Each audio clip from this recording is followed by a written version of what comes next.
Hello, I'm Dr. Steve Gowden III, the school board member for District 1 and the current vice chair of the Miami-Dade County Public Schools.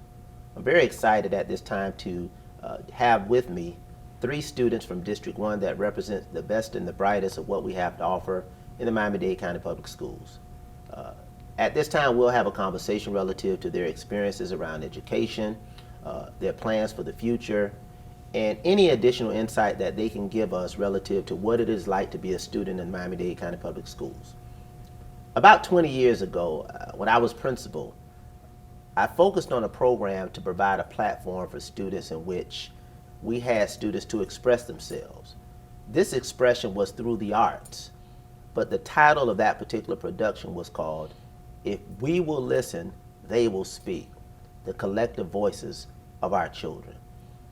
So at this time, I'm very proud to have the collective voices of some outstanding young people from District 1. Despite many of the challenges that we face at the state, local, and national level, despite the cacophony of the day, whether it's divisive politics, whether it's social justice issues, we can always look to our young people as beacons of hope. So at this time, I'm very proud to introduce three outstanding beacons of hope that give us promise, that gives us optimism, and that gives us an example of what our school system can produce and what our future will look like in the hands of these young people. Joining me at this time is from Carroll City, I have Terrence. I also have from Miami Norland Senior High School, Princess, and from North Miami Senior High School, I have Sneely. I'm going to ask each of them to introduce themselves, to give you just a brief overview of their background, their educational experiences, and their journey through the Miami-Dade County Public Schools that has brought them to the culmination of this particular experience, because this is just one iteration of your lives. As you prepare to knock on the door of graduation, I often remind young people, as I have during my days as a high school principal, that commencement represents the beginning, not the end. So as you prepare to culminate your experiences as seniors at your respective places, I know you have the senior picnic, you have the senior dance, you have the prom, you have all of these exciting activities that represent the culmination of your senior year. But it is just not the end, it is the beginning. But we would like to know how your journey into the Miami-Dade County Public Schools began. So share with us your elementary school, your middle school, and your current position, your current role and responsibilities, your current grade point average, if you would like to share that, any accomplishments that you've achieved as students at your respective high schools. Let's start with Princess from Miami Norland Senior High School. Hello everyone, my name is Princess Monroe and I do attend Miami Norland Senior High School as a senior. The elementary school I went to was Crestview Elementary School. Then I went to Norland Middle, and as you may know, I'm at Miami Norland Senior High School. I am the SGA president at Miami Norland Senior High School. I'm also the Key Club president at Miami Norland Senior High School. I have a 5.046 GPA weighted and a 3.986 unweighted. And my experience through Miami-Dade County, it's been great experiences, and I can't wait to graduate, as you say, to start a new journey with my peers as well, hopefully going to Florida State University and continue and start a new journey in my career in the cybersecurity field. Great, thank you. Thank you. Welcome, Princess. Sneely. My name is Stevedahl. I actually studied I studied elementary in Haiti. Then I moved to schools a lot. I went to River's Edge in Port St. Lucie. Then I came to Miami-Dade County in my second grade year where I attended Benjamin Franklin. Then I went to Arch Creek Elementary. Then for middle school, I went to North Miami Middle, and now I'm a senior at North Miami Senior High School. I'm part of the Teacher Change Gardening Club at my school, 5,000 model, obviously, as you can tell by the tie. And I'm part of this, a great club, the District 1 Student Council members, which I'm glad to be a part of. I plan to attend Florida State also, majoring in electrical engineering or computer science. I haven't really decided which one yet. Go Noles, go Noles, go Noles. Terrence, hailing from the other chief nation, Miami Carroll City Senior High School. Talk to us, Terrence. Well, I've been in Dade County Public Schools my whole life. Elementary school, I went to Barbara Hawkins Elementary. In 6th grade, I went to North Dade Middle. 7th and 8th grade, I went to Miami Lakes Middle. And now I attend Miami Carroll City Senior High School. I'm Mr. MCC at the school. I'm also in the Miami Gardens Junior Council, which is a joint program between Northern and Carol City, where we basically just have like community projects and stuff like that to, better the community and make proposals for new buildings and stuff like that in Miami Gardens. After high school, I plan to attend college. Right now, it's leaning towards Florida Memorial University and study political science, and then go to law school and become a defense attorney. Terrence, you talked about a joint partnership that you have as a part of the Miami Gardens community, which is where I'm a resident as well, with Carroll City and Norland. Can you all talk to us about what is that partnership? Well, I'm also a part of the Miami-Dade Gardens Junior Council as well, and this is my first year. So with COVID, I'm not really experienced, what he may have experienced his first year, but so far it's been great. We go down to the city hall, review any board items that has been passed, like I think the N95, the race car track. Yeah, that's one we reviewed as well, and that was a great topic. And hearing how Miami Gardens, like the people in there, they voice their opinion. Like if they have an issue with it, they will tell Mayor Harris about it, or if they agree with it, they will make sure it gets done. And on Mayor Harris' job, he's also there with us, talking with us about it and everything. And his voice on the whole situation was great. He made sure we understood the way we can at our age and our level of understanding of the whole government situation, and it's pretty good as well. So. Well, Hun was different, but there's this trip that we usually do every year where we go to the Congressional Black Caucus in Washington, D.C., and we usually go with the mayor, and we're a part of his panel. Like, we'll go ask questions about, like, what makes his city stand out from the other cities, and all type of other mayors from different states and cities will be there, and it's a pretty big thing that a lot of people go to. Like, we saw a lot of, like, rappers and stuff there, too, as well. And we get to go to like the monuments and stuff, and it's just like a nice trip for us to go on and look at life outside of Miami Gardens and see what goes on in the political world and stuff like that. You mentioned politics. A lot of people have this, quite frankly, you debunk this notion right now, this misperception that our young people are not, number one, interested in the political process, let alone engaged in the political process. Listening to you, Princess and Terrence, you're not only interested, but obviously through this particular council and this partnership and these activities, you're actively engaged. Young people at this particular time with social media, with so many other options, why is that important for you to be involved, to be engaged in the political process at this particular time? I feel like it's because we're like the future. Like, we're picking the people that's going to be running the country in a few years. We might be the people that's running the country in a few years, and I feel like it's important to pay attention to that. I feel like social media has kind of gotten a hold of like people our age. Yeah. I've been victim to it a couple of times, but like, I feel like social media can also be used in a good way to spread information about politics. I found out a lot of stuff like with the presidential race that was going on. Like, I found out a lot of stuff through social media. Yeah. Now, the credibility, sometimes you got to make sure your source is credible and all that, but it's not hard to go look up your own information and see if you can find stuff that's credible. Exactly, and on my point of view of that, I feel like kids always complain about what's going on, but don't be involved to actually know the real that's going on or what the changes that can be done. Because as being a president and even involved in a junior council, you see a lot of back action and understand what the adults are coming from about why certain things can go this way, why certain things can't go that way. So it starts now. So when we get to our age to able to vote, understand what's going on in our community, we know what's already going on. We could vote easily, understand who we are voting for and why we were voting for that person as well. So it really starts now. Sneely, you have any thoughts about the importance of being involved in the political process in your community? Oh yeah, I agree with them 100% because if you want your voice to matter, if you you want your voice to be heard, like you still have something to say, you want it to be heard by everybody. So knowing who to vote for, getting involved, knowing who's gonna be running your country, your city, your district, whatever. Like knowing who they are and if you agree with them, if you stand by them, that's important. So making sure that you're informed, because we're about. I'm pretty sure, I don't know if all of us are 18 yet, but we're about to start voting soon. So we should know who we're gonna vote for if we want to actually make a change. If we want, if we want our situation to get better, if we want the city to get better and the country to get better. All of you are registered to vote or plan on registering to Oh, vote? I plan on because I just turned 18. Oh, you just turned 18. So, yeah, I I plan. pre-registered. You pre-registered? I'm 17. I was planning to do it. Okay, you Yeah. plan to do it. You plan to do it. That's great.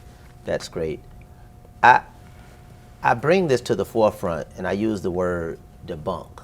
And debunking means you totally dismantle the idea about what young people represent, especially young people from urban communities, especially young people of color, and in many regards, especially young black people.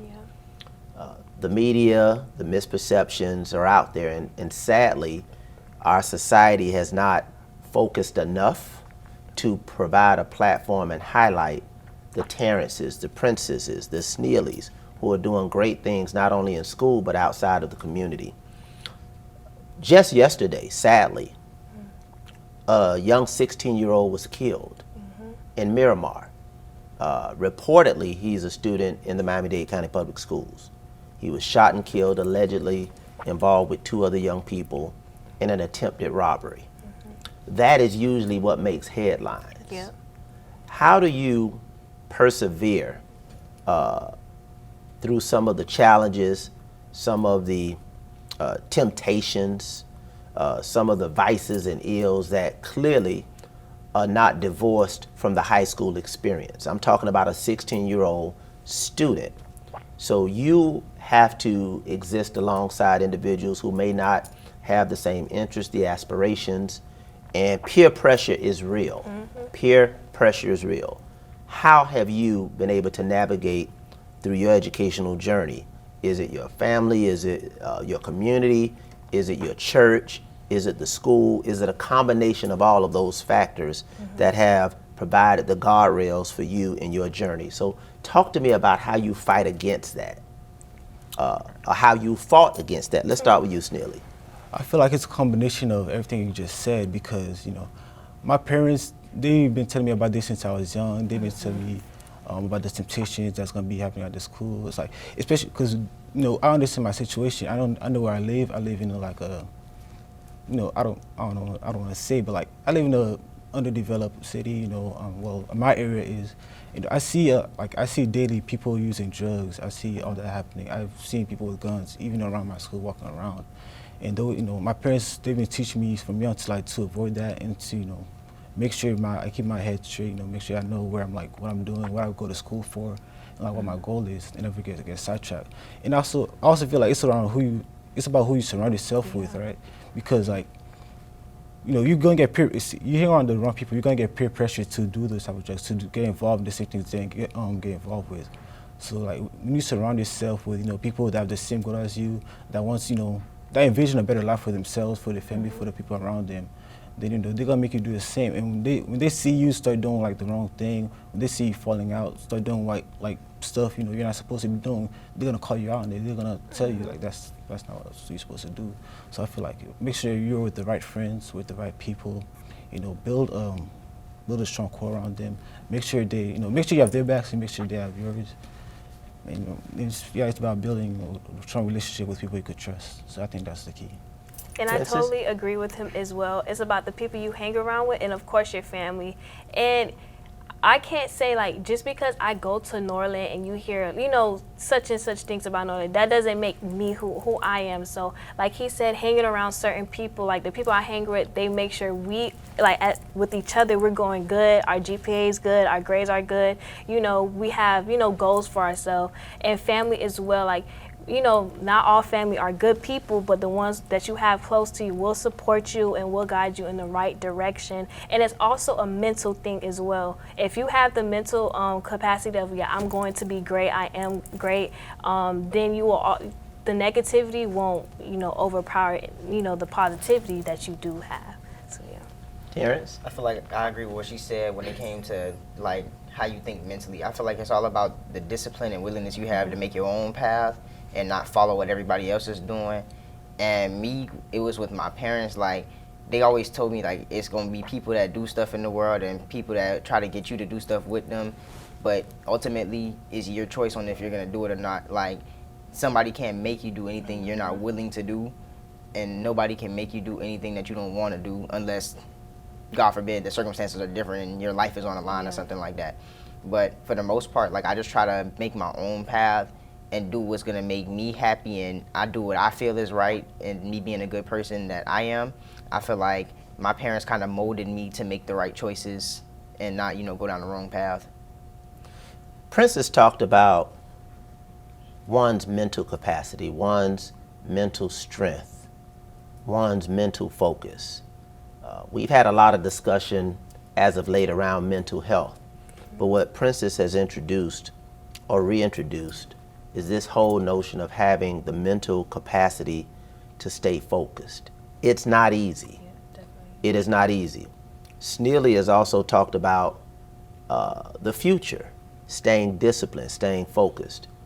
I recall as a kid, and this may sound crazy to you, when the microwave became a reality. And it was not a microwave that you press buttons on, it was one that you turn the knob and it went. But just the notion of being able to not have to warm up the stove or the oven to heat up food, that very quickly something can be heated up, it can be prepared, and that's what we coined the term the microwave society, things done quickly. I could also tell you about photos. We all have now smartphones. And we just recently completed a project, and that project lacked some of the pictures from my childhood, quite frankly, because during my childhood, we took pictures using Polaroids. Anybody know what that is? Yeah, I had to go get the Okay, a film. Polaroid. So that's a camera. You're good if you have a Polaroid, but if you don't even have a Polaroid, you have to take the pictures, take it to the drugstore, wait for them to get developed, and hopefully they came out right. That's not the case right now. You all take the smartphones, you do 15 pictures in one shot. If it's not right, you edit it. So we have that whole notion of things being done very quickly. And my last example is when I earned my doctorate, for example, the internet didn't exist. I didn't have a Google to look up stuff. We had to go to the library, take nickels, put it in the machine, do microfiche, and record it. So the discipline that's required of young people right now, with all of the rapidity of information, all of the rapidity of fame and wealth, all of the access to all of these visuals, how do you find the mental strength to stay focused and understanding that there is a journey, there is some culmination, there is light at the end of the tunnel, there are some rewards once you complete your race? How do you as young people in this day and age, with everything that's done overnight, how do you stay focused? You as an individual, I understand the support, but how do you stay focused and be able to look at your life right now and be able to see a vision for your life in the future, and being able to maintain the mental toughness, the discipline, and the patience to see it through? How do you do that? I just feel like me thinking about my future pushes me a lot, because it's like I want to be able to, like, not I don't know, me and my parents don't get along stuff, but like I would just like to have, like, the freedom. I want to learn how to be an adult, and I want to take responsibility for everything I'm supposed to take responsibility for. I want to build a life, have a family, and I just look forward to the future, because I know sometimes things can get bad, but something I heard one day, you can't let one bad hour ruin the rest of the other 23, because that one bad moment ain't gonna matter in probably the next hour or two, or even if it has to last a week, you still got a lot more life to live, and things get better at the end of the road if you put your mind to it. I feel like you can do anything you want. So basically what he said as well, but it's of course it's not easy. Like nothing is easy at all, but you just have to keep believing in yourself, keep pushing yourself, and like he said, think about the future. You don't want to be struggling in your 40s or 50s about what meal I'm going to eat next or anything. So like we are the future, so we just got to keep thinking about how we could be our better selves, and be the better parents that our parents was, and just keep it going and keep the generation going as well. So it's all about the future that helps with that. I agree with both their points. It's about having a goal, make sure you're walking towards that goal. Because I've seen I take the bus home, and to come off the bus and seeing a drug addict, it became a regular thing, and I know that's not what I want to be. I know my parents have set higher expectations for me. I know that they sacrificed a lot, so I just keep that in mind and know that I have this light at the end of the tunnel, like you said, and I gotta make sure I keep following that light, no matter how hard it is. I know times will get better. You know, I know I've seen struggle before, and I don't want to end up like that. I want to be successful. I want to be like the next, Bill Gates, the next Elon Musk. The black version of them. I just want to be successful. That's all I know. Yeah, Princess said something that resonated with me, is talking about friends. There's a statement that if you see your friends, you see your future. So it's really about, in many regards, the company that you keep and to what extent you all can push each other toward the desired goals and outcomes for not only learning, but life. Let's pivot to learning. What has the learning experience been like? Do any of you recall that day in March of 2020 when we announced right across the street over in the other building, I was there at the press conference, I actually spoke, that we will now, just before spring break, we will be closing schools. Yeah, it was 2 days before my birthday. 2 days before your birthday, Terrence. So you remember that day. What went through your, without knowing what COVID was going to be, without having a clear understanding about how that was not going to only impact your school, but impact your birthday. Okay, you say your birthday was canceled. I don't know about your party was canceled. Your birthday is always going to be there. What were you thinking when you heard COVID, school closures? What was that like? Being completely honest, yes, I didn't think it was gonna be. I didn't think it was gonna be as bad as it was. I thought it was gonna be like, you get an extra week off, spring break off too, like a little. It's like another winter break. You get 2 weeks off. I was thinking we was gonna be back. Then it just kept getting extended, and then it was we not going to school for the rest of the year. Then some people could come in person, some people can't. Until we got back to now everybody back in school, but you gotta wear masks. Well, you don't have to wear them no more, but you wear your mask. Not worry about people coughing next to you and all that. I didn't think it would be as big as it was because I thought it was more of like it's like a little cold. Like, you get sick for 2 weeks, you blow it over. I didn't know it was like, is it contagious? You got to be 6 feet away from people. And it was like, people actually dying from this. Like, it was a serious disease. I didn't think it was as bad as it was before, because I heard like little reports in, January, February. But then when it finally got to here, I really like saw how bad it was when you had to literally shut down the whole city. Like, everything was closed besides like maybe some grocery stores. And that's because they had to be open. Do you remember then? It was definitely an eye-opener because we were just, in lunch, with our friends, probably doing TikToks or something, and then boom, we're home forever, like continuous. And then our 11th grade year, where we had the option to choose online or in person, that was definitely a different experience for all, and that's where the mental, situation and health issues came about like drastically. So when we heard that, I don't think anyone was prepared. Like, no one was. Not even the teachers, not even probably you guys were prepared for this whole situation. So it definitely was an eye-opener, but it had its benefits as well. Like, some businesses where students were able to create businesses, learn more about themselves and what they want to do after high school. Some teachers even learned, also opened some, businesses as well. So it was some benefits to COVID, but the downside of it, of people dying, how severe it was and how severe it still is, and the impact it had on our senior events, our school events, it was just definitely an eye-opener. Any thoughts? Yeah, I agree. I was not ready for it because I heard the cases. You weren't ready, huh? No, I heard about the cases early February, late January. I heard like about the first couple of cases in China. Then I heard when first got to Florida, the first recorded case in Florida. I heard about it, but I didn't think schools gonna get shut down. So I believe it was like Friday the 13th in March, right? Yeah. Yes. Yeah, because that day stuck in my mind. Yeah, when I first checked, I didn't think much of it because I heard it was going to be a 2 weeks off. Then we're going to go back to school. I'm like, okay, 2 weeks is going to be blown over. But next thing you know, summer came, it's still not here. 11th grade year started, it's still not here. Then finally senior started, and like we're finally back in school. Like, it's finally, all of us is like finally here again, back in back together in a classroom, not in Zoom, because Zoom made it very hard to learn. Because distractions continuously in your house, whether it came from family members, or the temptations of going on your phone, social media, like you said. So like, it made it very hard to learn. It was about self-discipline and controlling yourself, and staying focused. Public education, in general, I've described it as the final frontier for social justice. It provides that pathway for equity and opportunity and everything else. But the core of schooling is really a social experiment.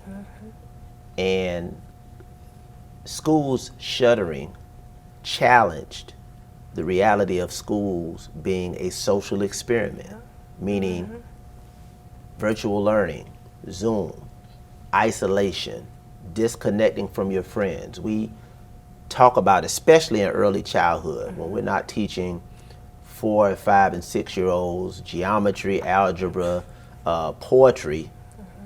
Part of that learning experience is about how to socially relate, how to interact. What did that isolation do to many of you with regards to school shuttering? Because you mentioned very specifically the learning piece, but there's been a lot of talk about mental and emotional health. How did the disconnect from the social experiment of school affect you or people you know?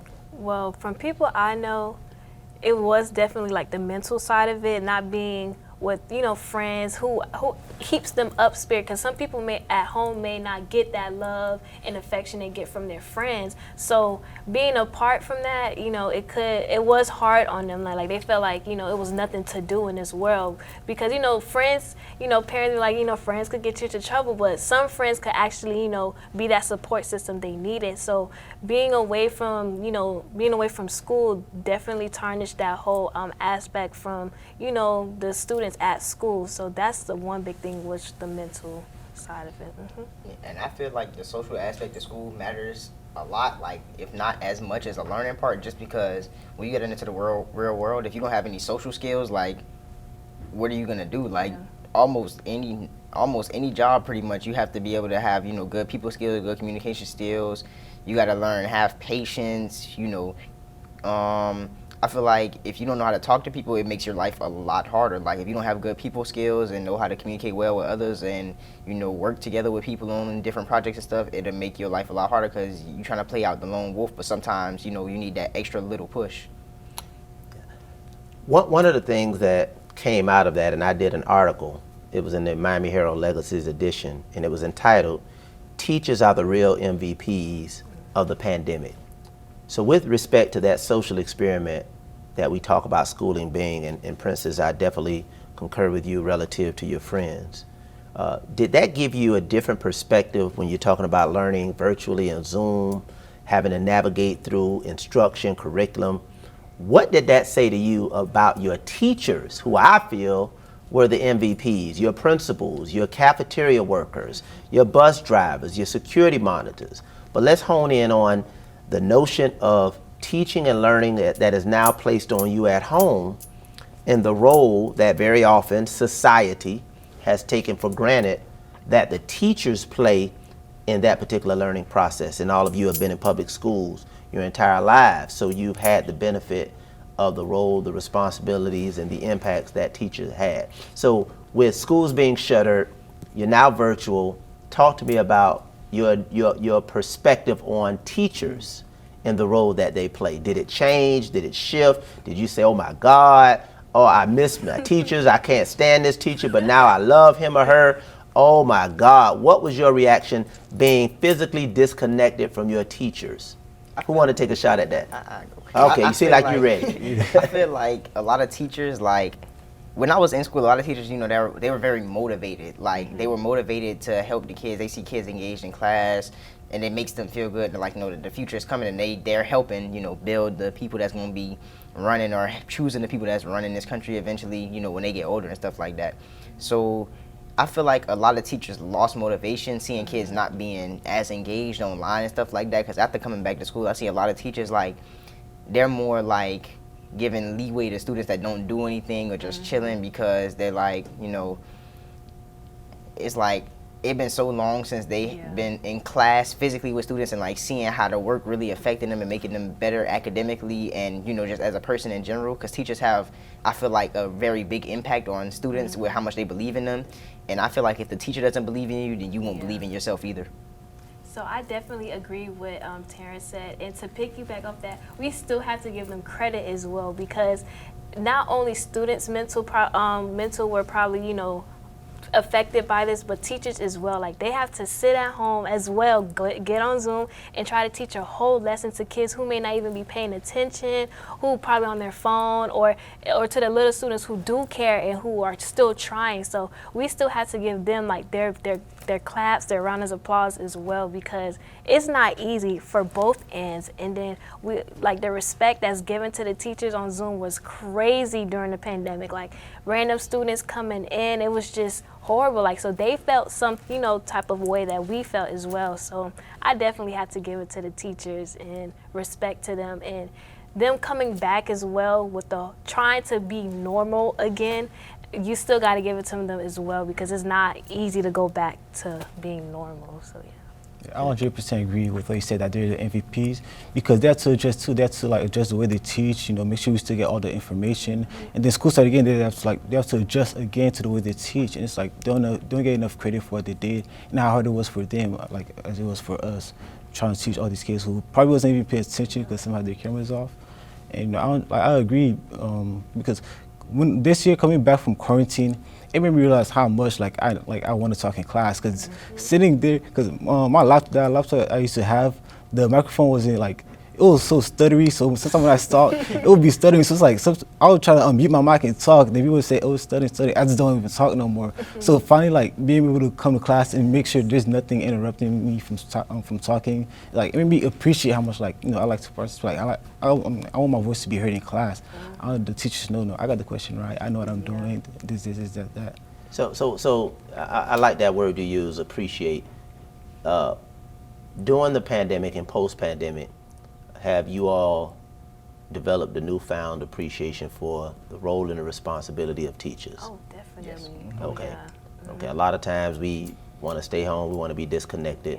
Yeah. Terrence, you said something that was significant about teachers having some heightened sense of patience. One would call patience, one would call it tolerance, but then one could also challenge it as enabling some students who are utilizing this transition as a crutch. Talk to me about that, because maybe prior to the pandemic, this teacher had a certain standard of expectation that was non-negotiable. Do you find that there's a lot of negotiation that didn't take place prior to the pandemic? Yeah, I feel like a lot of teachers, they starting to accept work really late. A lot of teachers just don't. They do days, they don't enforce them.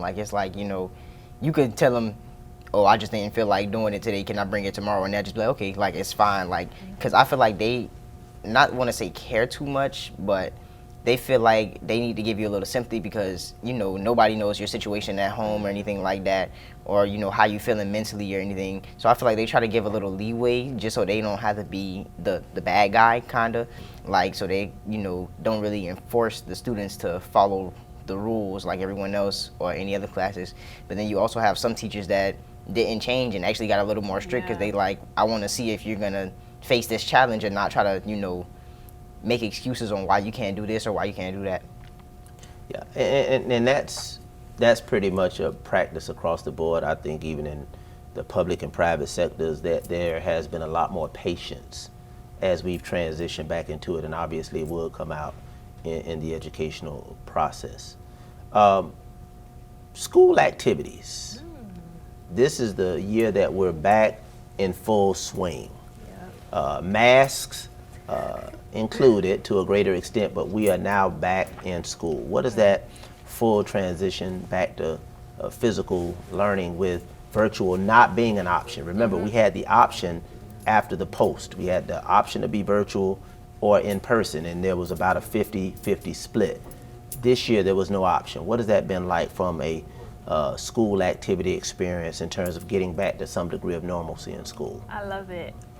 We just had our senior breakfast, and it was everything. They could have been, a little more turned up a little bit, more excited that we have an event going on. But other than that, so far it's going good. And, SGA at our school, we're trying to get, events going on. And also, of course, taking consideration COVID-19 protocols. But I just love the fact that we can celebrate. And to me, I always tell like my other senior friends that we're doing this for the 2 classes who couldn't get their senior events or any events, period. Because our junior year, we didn't even get our junior night as well. So we're just doing this to show that, we didn't forget about class of 2021 and class of 2020 as well, that we're having fun for you as well, not just for us.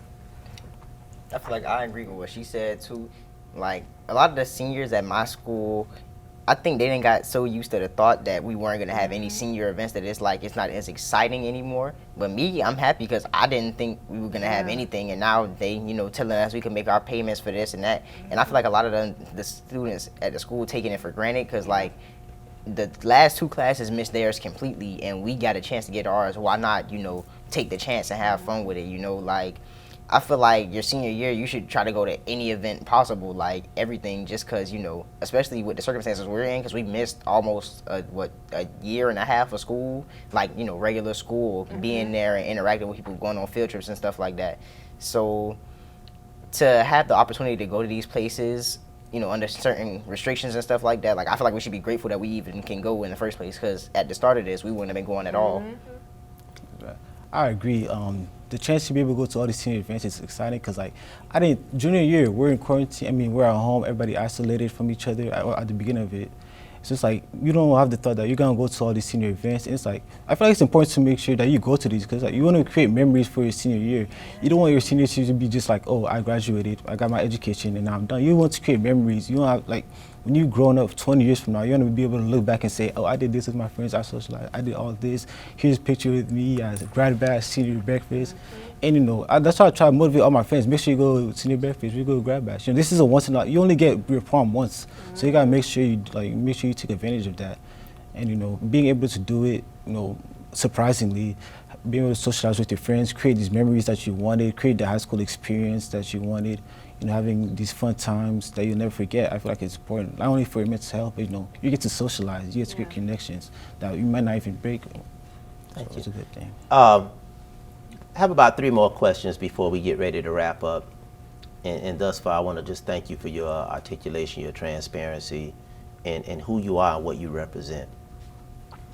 Some would say that we've had some softball discussions around the things that one of my colleagues on the board will call motherhood and apple pie. A lot of things that are not controversial, things that we all can agree on, and that are pretty easy going. But we're in February right now, and we're in the midst of celebrating Black History Month. Black History Month has been typically deduced to historical facts and figures, and in some cases events, things that happened in the past. At the onset of the pandemic, we not only faced a health crisis, we as a nation came face to face through social media, through the utilization of technology, with the harsh realities of racism. When you look at, during the pandemic, George Floyd, who had a knee in his neck for 8 minutes, and his life was taken. When you look at Ahmaud Arbery, who was just venturing out jogging and was shot dead like a dog and captured again. Both of these events were captured on video through the technology we currently have available now. It's a far cry away from the civil rights movies or film or footage that your teacher may, during a social studies class, share with you about something that happened 30, 40, 50 plus years ago. This is something that's happening now. Something that you, 20 to 30 years from now, will be able to share with your children and potentially grandchildren about what the society was and what it depicted and what you confronted as young people of color, in this particular case, young black people in America today? There's this notion that we are not to talk about it, but it is what it is. But this is not simply a narrative about you as students, because quite frankly, we're in February, Black History Month. March, April, May, June. You're going to be transitioning out into a society that has demonstrated to a greater extent what can happen in unjust situations to people who are poor, people who are Hispanic, and in too frequent cases, people who are black. Being prepared to transition out into that real world as a beautiful young black woman, but interestingly and concernedly as two powerful, intelligent, articulate young black men. Talk to me about how those events that you witnessed during the pandemic affected you. What do you think about them? And what do you anticipate with respect to your life, your role, your responsibility to help be a change agent through the political process, through activism, through technology, through engineering, through education? Talk to me about your role in helping the world become a better place in that regards. Your fears, your concerns, your anxieties, your hopes, your dreams, your aspirations. It's scary because, like, Say it again. It's scary because, you know, I mean, that could have been us. That could have been my brother. That could have been my father. You said it's scary. Yes, like very scary because my brother lived in a predominantly, I mean, he goes to a predominantly white college, so that could have been him. And my sister, she lives somewhere, you know, where it's mostly white people. It's like, so that could have been her. So like, just the thought of having somebody I love or like happening to, like that happening to me is scary because, like, there shouldn't be a reason that our lives is constantly changing because of our skin color. Like, we're all the same. We're human. We have the same blood. We came from the same, you know, ancestors. When you look at the genetics, it's like what, like, we shouldn't be treated just because of the skin color. So it is scary. And, you know, like, one thing that I don't like is how people make it a trend to, you know, support Black Lives Matter. Because after Joe Biden got elected, you start to see, like, you go on Google, the hashtag BLM started to go down after he got elected. All the protest things started to go down. So it's like, was it only a trend to get him elected? Did Black Lives Matter only for that, you know, period of time? And I feel like it's enough to make sure that, you know, Black Lives Matter right now. It matters Black History Month. It matters when George Floyd died. It matters when Ahmaud Arbery died. It matters in the future. It matters, like, you know, everywhere, every win. It shouldn't be just a trend that we follow when the election is about to come up, when a big, you know, news story happened, a headline happened. It shouldn't be just a headline. It should just, Black lives should always matter. And I feel like it's on us to use social media to, you know, get our voice out there, have influencers share their voice. You know, I'm glad when I was during the 2020 NBA playoffs during the bubble, seeing the NBA players take a knee and sitting at the game. I went to the comments of the Instagram's NBA post, and I seen a lot of people hating on them, like saying that, oh, they're doing too much, da da da da. But, you know, for me, it made me excited because it showed that they're willing to put their job on the line. Like, their job is giving them millions and millions of dollars, and there's, like, even the players who don't get enough minutes who could easily be kicked out. Their team was, you know, taking a knee. It shows that they care, and I feel like it's on us, for all of us to care, like the influencers to care, to show them that we care. We're supposed to use our social media to get our voices out there. That's why, you know, the Blackout Tuesday, I was happy seeing everybody do it, you know, because it's our responsibility to make sure our voice gets heard, and, you know, make sure, you know, we make sure like Black Lives Matter everywhere, not just when, you know, when the election's about to come up. Terrence Neely just came out the gate and said it's scary. It's scary. It's scary through nothing he's done, through nothing he plans to do, but a transition into the world that you all over the last 2 years had an upfront seat to see. This was not a movie from the past. This was the reality of your present that obviously affects your thoughts for the future. Talk to me about your feelings. I just feel like I kind of been prepared my whole life for this. Like, ever since I was young, my granddad and my dad always told me, like, I instantly have a target on my back just because I'm a young Black man in the world just because of the history of racism and people thinking they're superior to us just because of their skin color. And my law teacher at school, she always says, like, she always felt like she had to be 10 times better than everyone else. Even if she was smarter, she was dressed better, anything. She felt like anytime she had to go to court, school, anything, when she was at FSU, she felt like she had to be better than everyone just to be considered to be on the same level. So I feel like I take that and I apply it to my life. I feel like I got to do better than everyone else that's not my skin color, and even people that are my skin color, just so I can be looked at as equal.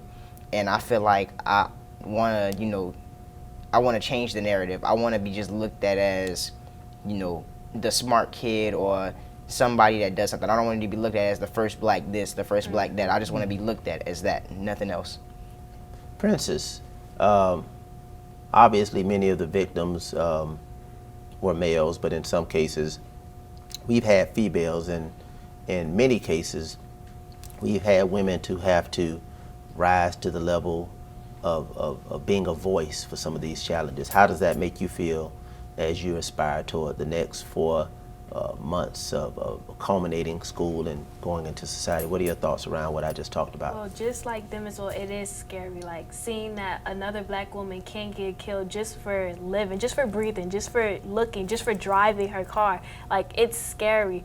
But this is where we have to always come together, stick together, and realize, as a black community, we are powerful and we can be powerful. Like, do we have to take, like the young ladies now, we have to take this transition for granted. Like, make sure we get all the things, like he said, be 10 times better. Even if we're already good or perfect, be better no matter what, because it's like a target against us no matter what. Even when we are good, or even when we're supposedly equal to the white community, we just have to always keep, being better, be the best that we can. But to me, it's just scary, and the words can't explain anything that's going on and why it's still going on. And it's sad that 20 years from now, we still have to tell our children that we went through something that happened 100 years ago at that time.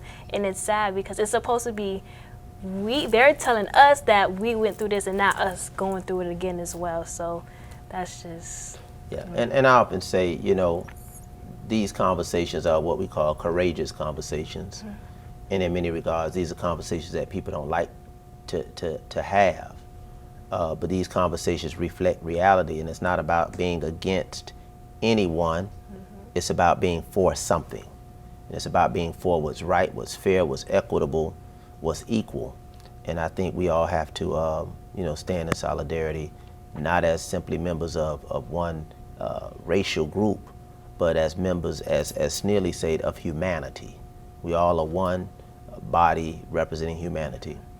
My last question, as you prepare for these next 4 months in transition, what do you say about the preparation of the Miami-Dade County Public Schools? Has the foundation been set for you in elementary and middle and now high school? Are you prepared from an academic, from a social, from an interpersonal standpoint to now go into the next phase of your life? What do you think you've not been prepared for? I know we talked about financial literacy. I want to thank you all as members of the advisory committee for putting that on the table. So talk to me about your preparation as you prepare for the next 4 months and beyond. I feel like personally, the teachers that I have at my school, like, they care a lot about my future just as much as I do. And I feel like I always have someone in the school to lean on, whether it's a counselor, a teacher, or even some security guards at the school. Like, they'll check in on you and make sure you're doing what you got to do and making sure you stay on top of your stuff. So I feel like the learning environment in Dade schools, like at all my schools, there was always somebody I could go to and I needed help with pretty much anything, if it was personal or not. And I feel like I could talk to my teachers and talk to staff members at my school as if, they want the best for me and they want to see me succeed. And I feel like that motivates me to, make my transition and make all of them proud and show them that I'm capable of doing what they think I can do.